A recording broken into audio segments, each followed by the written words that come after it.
So what you see here is we're going to look at trends in graphs. So this is basically what they do when they're analyzing something and then we're deciding something, right? If you're talking about the ministries or if you're talking about the businesses or whatever, right?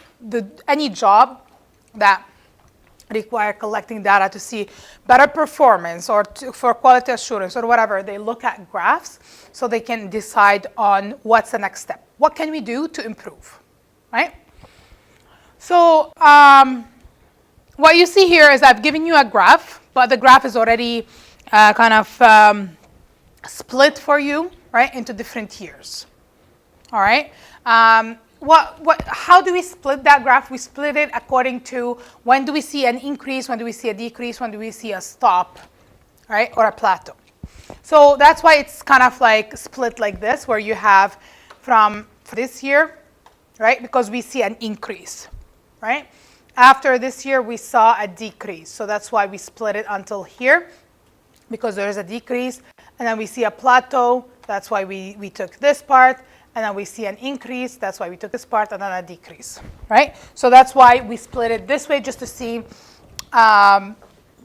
when it's increasing. So this is one block of years, right? When it's decreasing, that's another block of years. Okay, so and then we have to look at the overall trend at the end, right? So it's not only like year by year trend, but we also have to look at the overall trend at the end. So trends, their pattern of changes.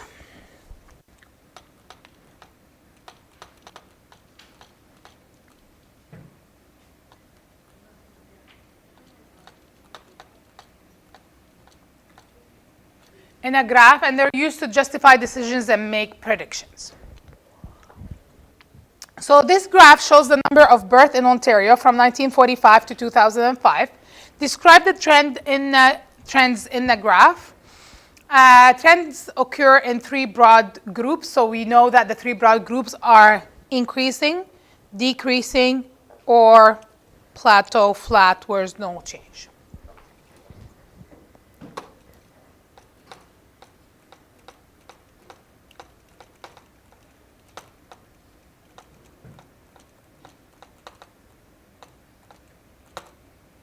Or constant.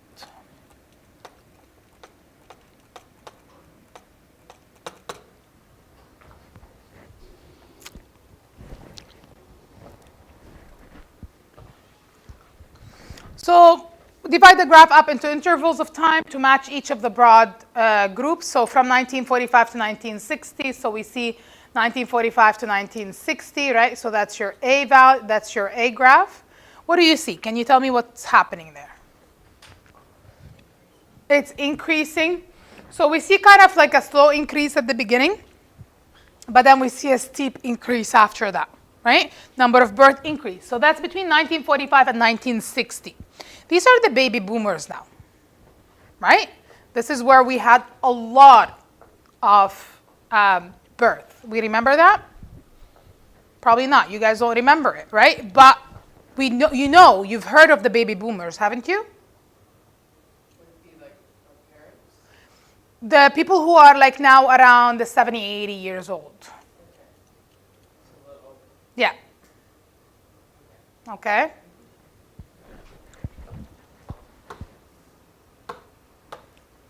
Which now we concern in our OHIP or in our health because a lot of these people are now retired people, right? And then who's going to pay their retirement? Us. Well, us, there's not as many of us to be able to cover their retirement, right? Or to cover the OHIP. Because where do they get the money for the OHIP? From our taxes. If there is not enough people working, there's not enough taxes collected. So there's not enough money to go toward the health. Yes. Yes. And that's why they seek a lot of immigration, right? That's why Canada brings a lot of immigration, right? And this is where the immigration decision comes from. Okay, now we're going to open immigration, but who are we going to open it to? Of course. Do they want to open it to people who are 70 years old? No. Do they want to open it for little kids?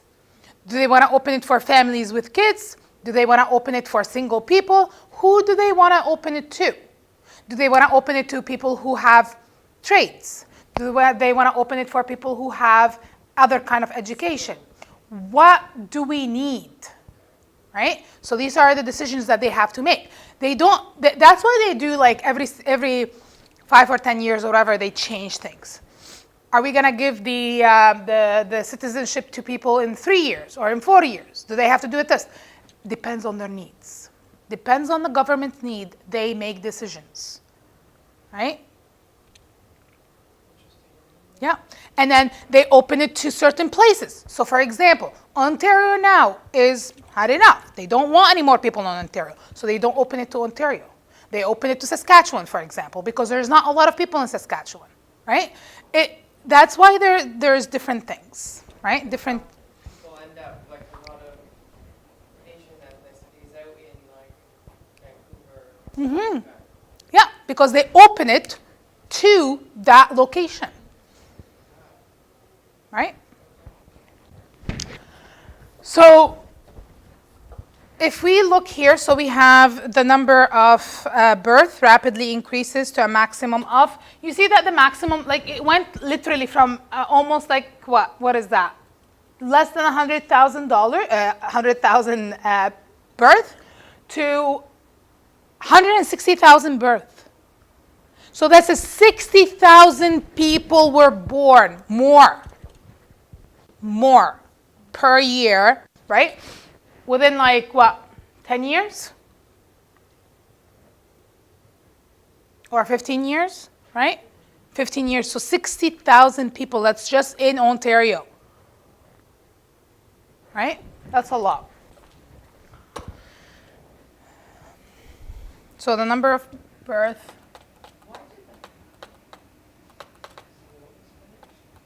Yeah, that was after the war.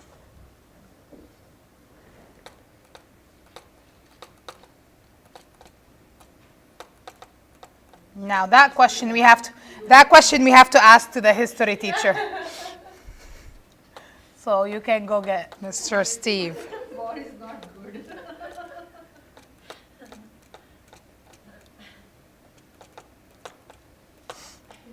I can look at the data, he can look at the history.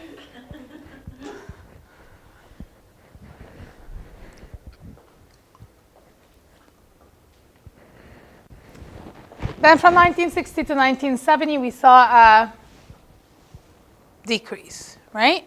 It's still not like back to what it was in 1945, right? But we saw a decrease. So the number of birth decreases.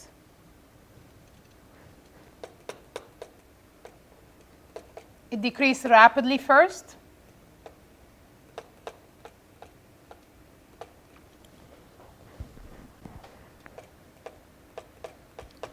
Rapidly, then more slowly.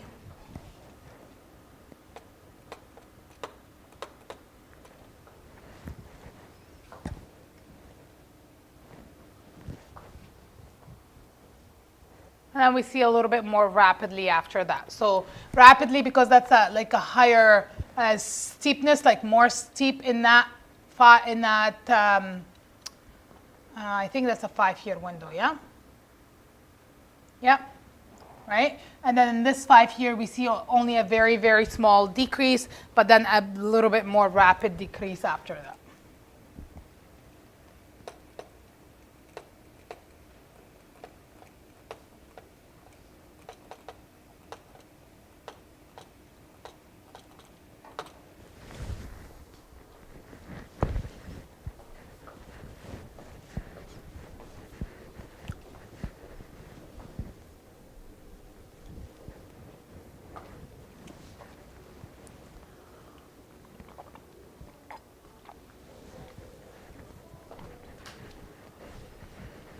(1975 to 1980), what did we see?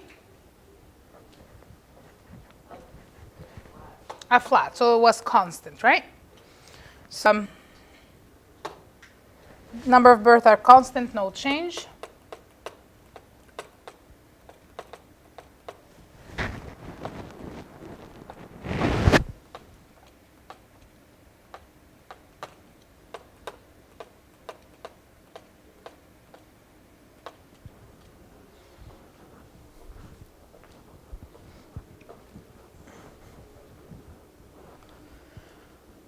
what do you see between 1980 and 1990?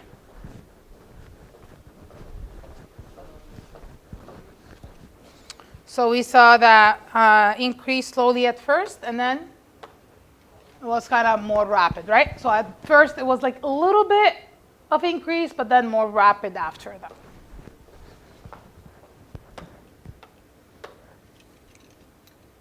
Then decrease. Yeah, that's not after 1990, right? Yeah. Yeah.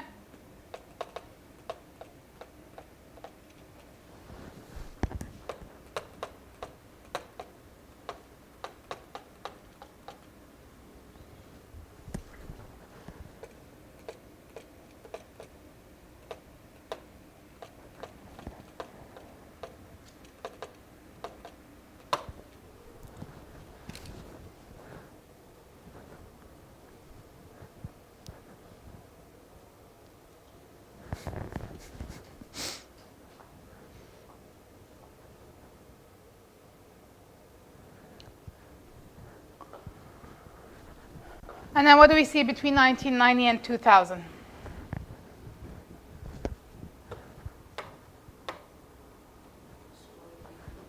A slow decrease at first, and then a fast decrease after, right? And then if you look at the, what was it, 2000 to 2005, we see that it's a slow increase, right? So we're gonna write that on the next page.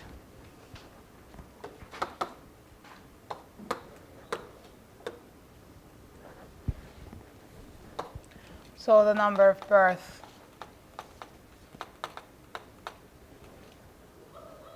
decreased slowly.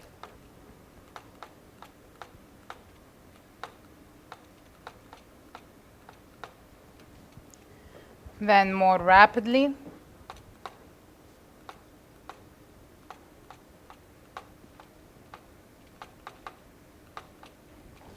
Later. And then for between 2000 and 2005, we see the number of births increases.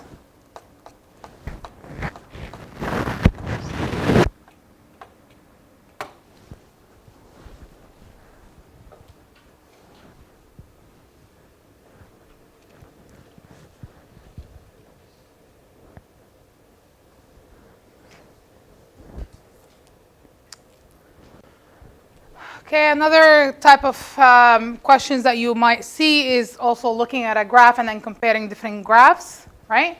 So you see in this case we have the aging of Canada's population, right? So we have three different graphs here. We have the age, the number of people that are age 15 and under, that's in red. And then we see the number of people that are age 60 and over, they're in blue. And then the age of people that are 80 and over, which is in green, and that's from year 1970 to 2010. Technically, it's to 2000, and then you can expand to 2010. Okay, you can draw the trend. You can pretend what the trend is going to be until 2010. Remember, these are graphs that are older, right? Yes, we are in 2018 now, so we should have more data by now. Now, if I look at this, what can you tell me about the age of 15 and under over the years? It's kind of decreasing, yeah?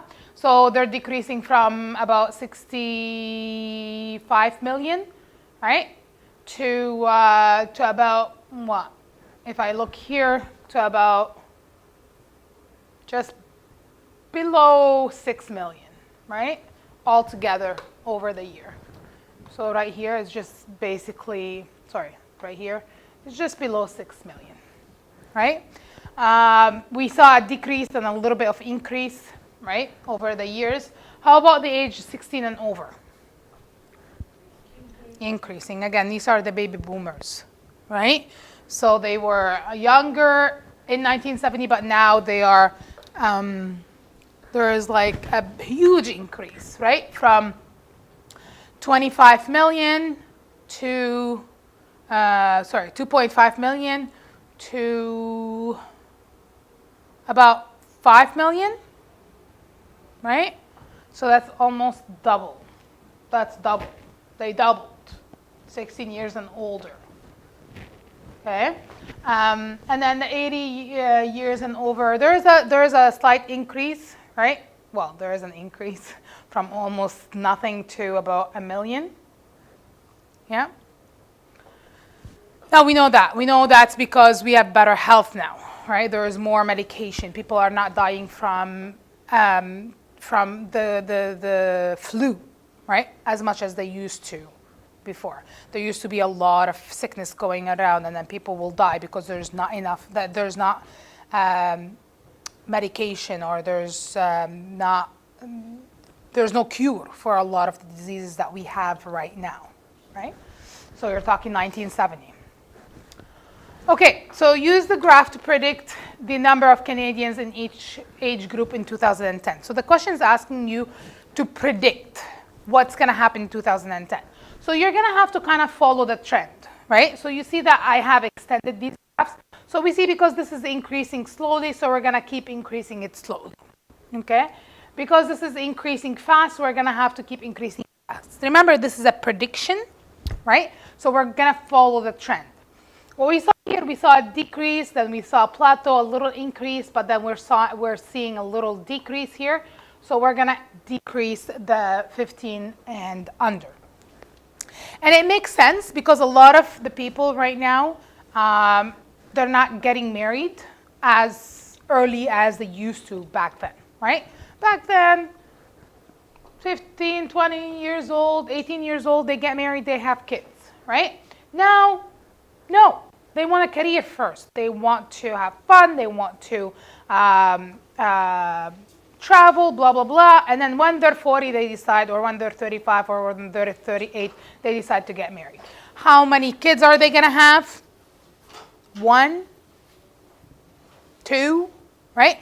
Before, they used to have 10 kids per family, right? So that's why we're seeing that decrease. So let's write down what we are seeing. So under 15, we have about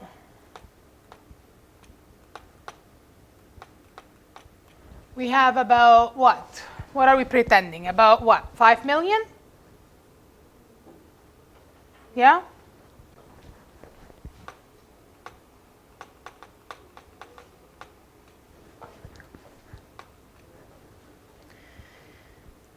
Between 60 and 80.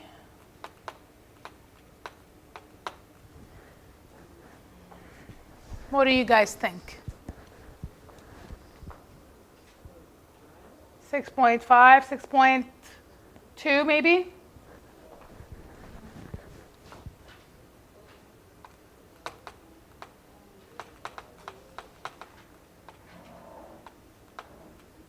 And then 80 or over 80.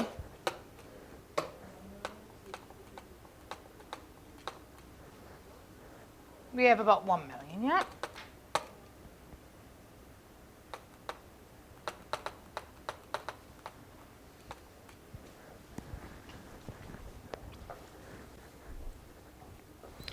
So if you were sitting in a meeting for the government of Canada and you're deciding that you need to do something about this, right?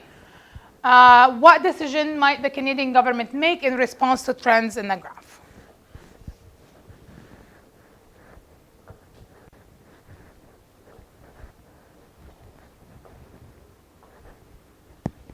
So what do we see? We have less youth, more, aging population, right? So if you are the Canadian government, what would you do? Because remember, working people are the people who are paying the taxes. So they're the one who are funding the OHIP. They're the one who are funding the retirement, right? So the $1,000 that each person who's on retirement, the $1,000 that they get from the government, comes from our taxes, right? So how can you, so you're the government, you don't want to be in deficit, how can you, or what kind of decisions you can make to,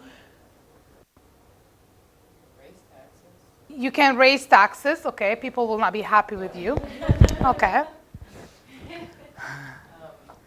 what you talked about, bringing immigrants. Bringing in immigrants, what kind of immigrants would you want to bring? Which ones? People who have money, okay, sure, but we want them to work. Not only we want them to invest, we want them to work, right? So people who have, maybe not rich one, but people who have education, right? Because we want working people, right? But what else? Do you want them to be old people? Do you want them to be young families? Do you want them to be like, what do you want them to be? Working families with young kids. Families with young kids, right? Yeah. We can increase the retirement age also. Increase the retirement age, right? Yeah, which they've done, right? Now it's 67, not 65. Start taking funding from things, cutting funding from things. Because they need to put more money into the health program, right? Because there's more aging people. So they're going to need more health programs, right?